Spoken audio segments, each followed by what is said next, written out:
توی این ویدیو میخوام اینو بگم که برای تغییر کردن هیچ وقت دیر نیست. میتونیم یک سری عادتهای خوب رو جابجا بکنیم با یک سری عادتهای بد.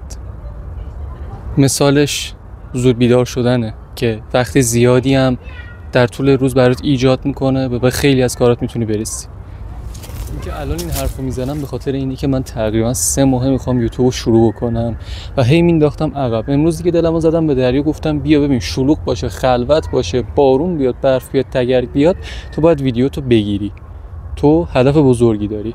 اما اصل داستان اینجاست، چه جوری میتونیم تغییر کنیم یا چه جوری باید تغییر کنیم. بذار بهت بگم، من خودم از تمیز کردن اتاقم شروع کردم، نه اون تمیز کردن که تو ذهنت، نه هرچی کمد بود ریختم بیرون، فرشو اومدم زدم کنار، تختو برداشتم جاشو جابجا کردم.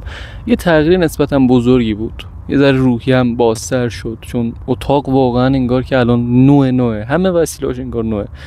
چون که من نشستم قشنگ اینجوری تمیز کردم مثل روز اولش شد. اینکه چجوری میخوای تغییر بکنی با خودته، اما میخوام این تغییر کردن رو یه مسیر با هم پیش بگیریم.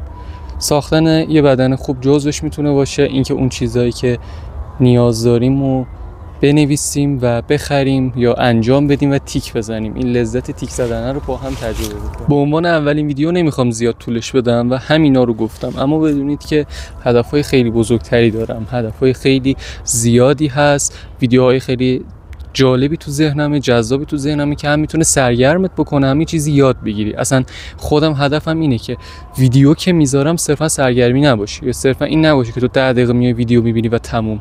نه، هدف من اینه که توی ویدیوهای من یه چیزی هم یاد بگیری.